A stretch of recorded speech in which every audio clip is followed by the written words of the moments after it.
This conference will now be recorded. Hello, everyone. Welcome to this presentation on LGBTQ research, key findings, marketing insights, and outreach. We only have a few minutes with you today, but we want to give you sort of a highlight overview of some of our recent research and give you some resources to dig in a little bit more deeply. Next slide. First of all, I want to thank Jeff Berger and all the team at NAGLREP for hosting this meeting today and making the best out of our virtual experience. NAGLREP has always been a leader, and we really appreciate that long-term partnership. I'm Thomas Roth. I'm the guy on the left. I started the Community Marketing and Insights team in 1992 when very few companies were looking at the LGBTQ market, and I'll let Dave introduce himself. And my name is David Paisley. I'm the Senior Research Director here at CMI, and I've been with the company for 20 years. And Lu Zhen is with us virtually. She's in Shanghai, so the time zones didn't exactly work out, but she's an integral part of our team, and we love Lu.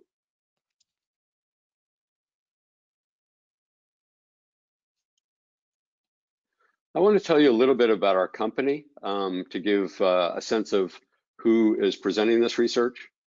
We started the company back in 1992. I know many of you are familiar with us, but some of you may not be. We are 100% LGBTQ owned and operated, and we're NGLCC certified. That's the certifying Chamber of Commerce that identifies LGBTQ owned and operated businesses, which is an advantage when looking at procurement from major corporations. So if you're not yet NGLCC certified and you are LGBTQ owned, majority owned, please have a look at NGLCC. We've been doing this for over 25 years. We conduct hundreds of LGBTQ studies across many industries, and the studies are based on our panel of about 50,000 LGBTQ consumers. These consumers are interactive with the LGBTQ community, and they very closely represent the spectrum that is LGBTQ across genders and generations, which is super important when you're looking at research.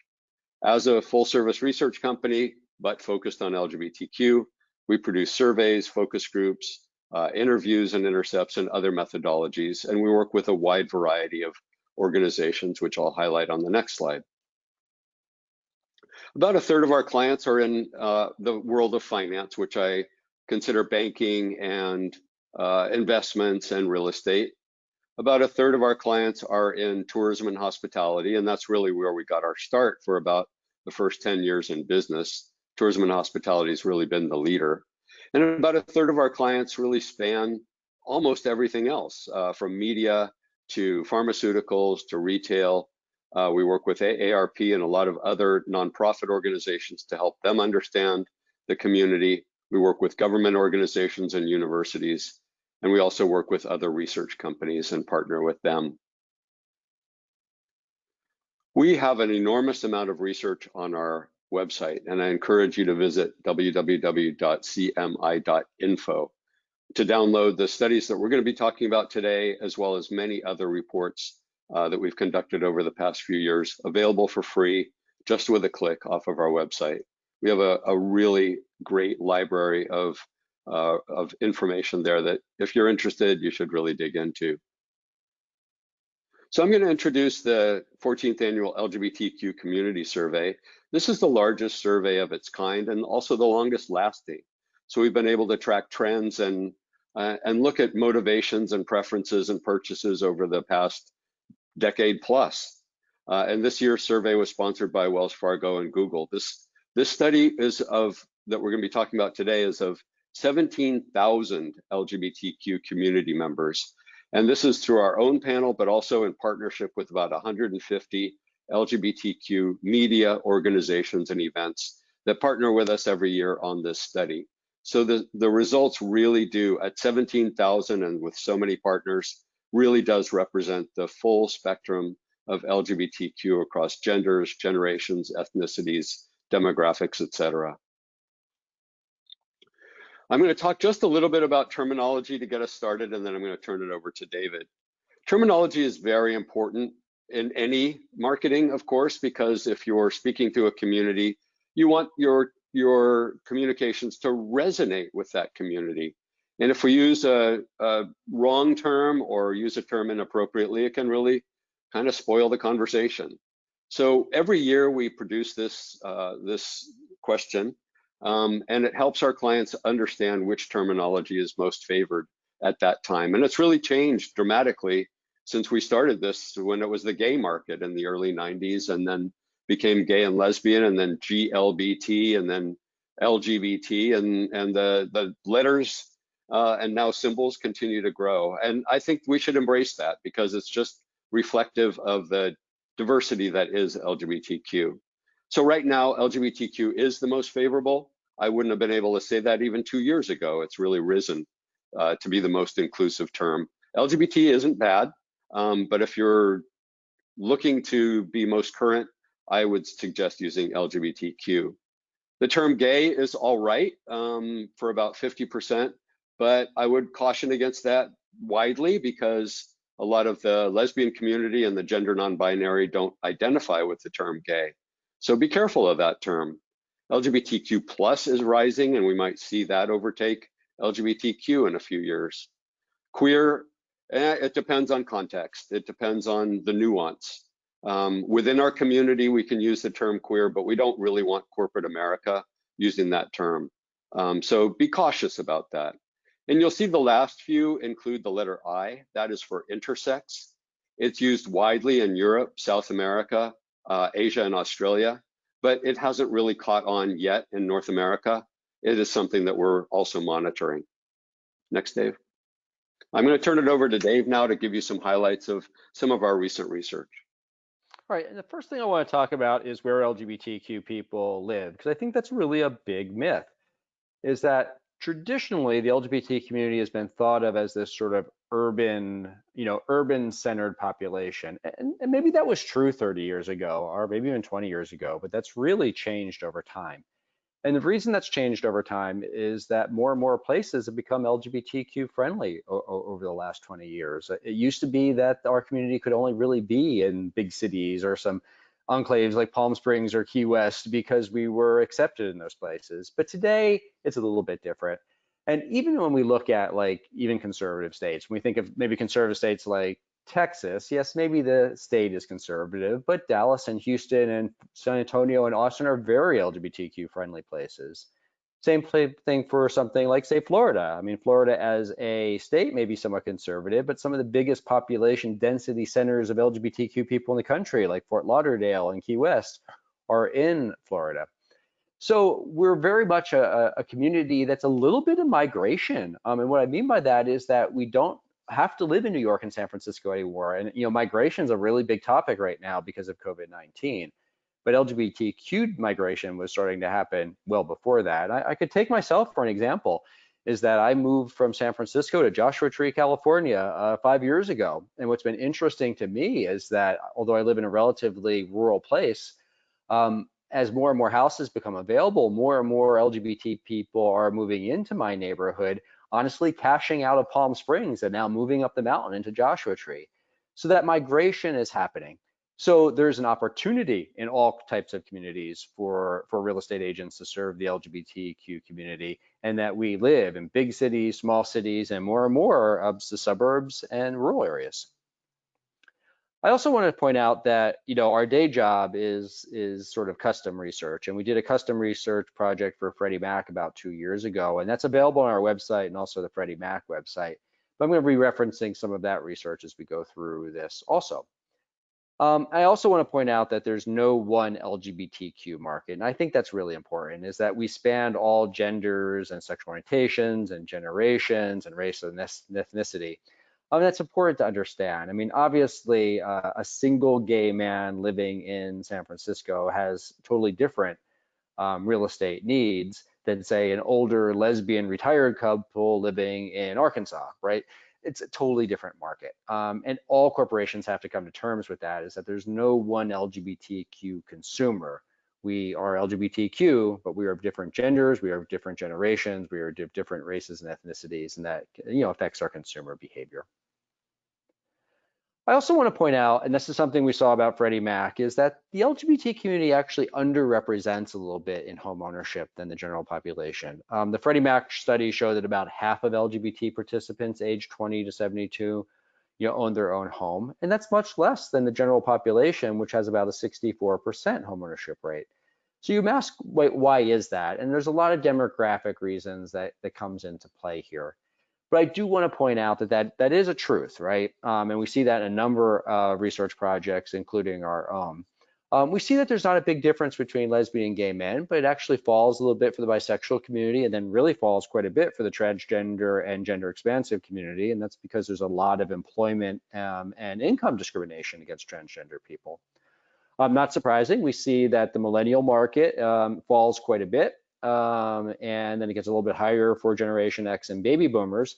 If you compare that to the general population, you'll actually find that it's a little bit, LGBT is a little bit lower for baby boomers, but there's quite a bit of fall for millennials.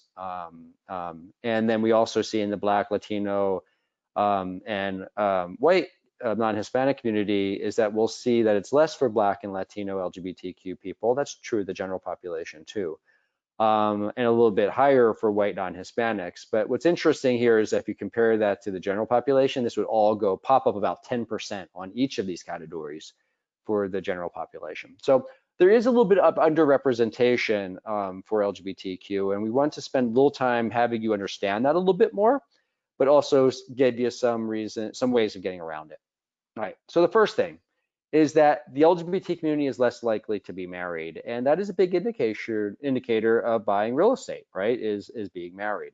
So even though we had marriage equality a number of years ago, still overall as a community, we're much less likely to be married or in the case of men, in a relationship. And that's an important thing to understand, is that at any given moment, lesbian and bisexual women are more likely to be in a relationship than gay and bisexual men. There is a lot of single gay men out there. And that's an opportunity, is that sometimes real estate agents do not really think about single people as a primary market. But I'm going to suggest is that for gay men, it is a primary market. There are a lot of gay men out there that are looking for homes. I mean, I just look at my friends, and about half my friends, most of my friends are 45 to 65. Most of my friends own homes, but about half of them are single, and they're going through this buying process as a single person. So do keep that in mind. I think single people buy different types of homes in different places than married people do, and that affects those purchasing decisions.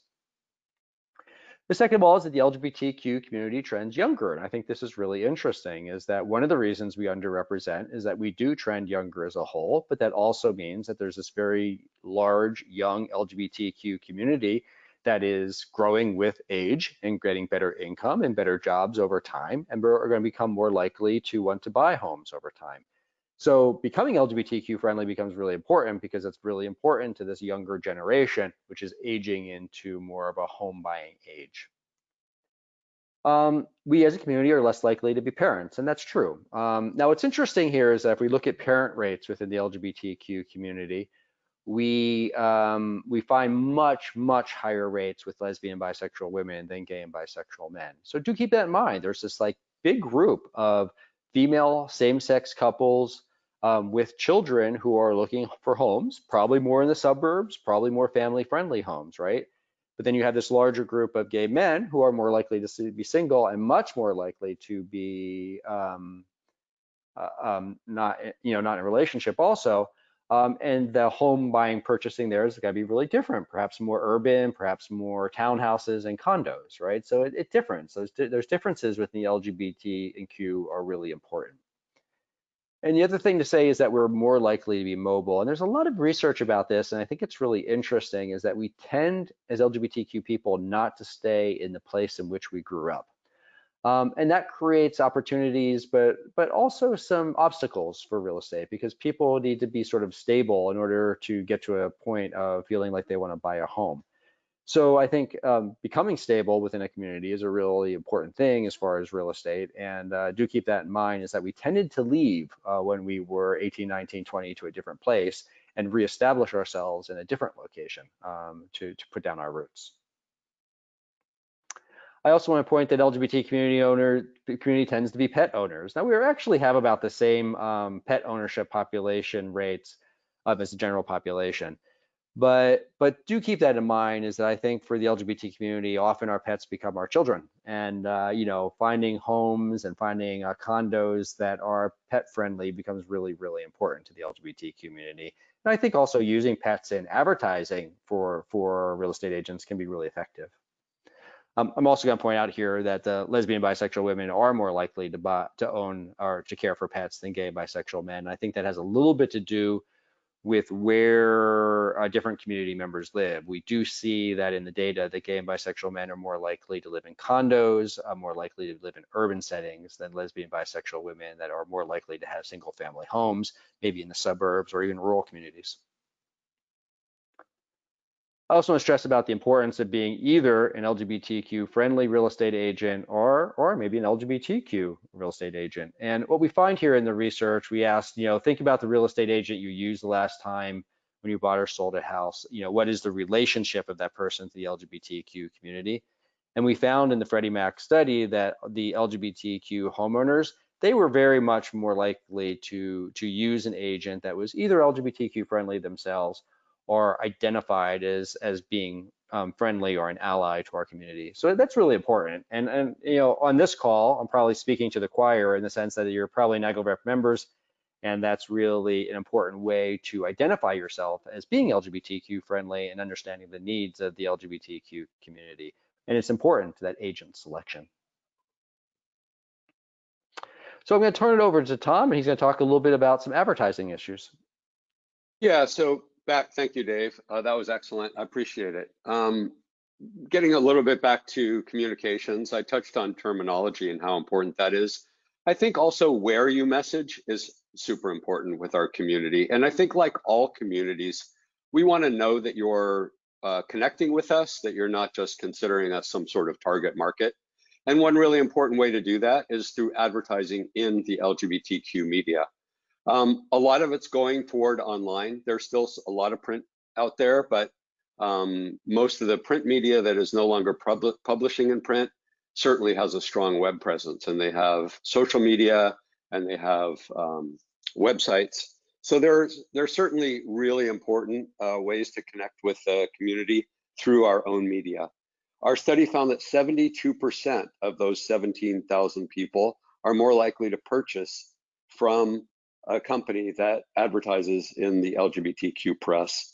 So not only does your ad appear, which is great, but it also demonstrates that you're supporting our media, and our media is really our connection to what's going on in the LGBTQ community overall, our politics, issues facing our community, opportunities facing our community.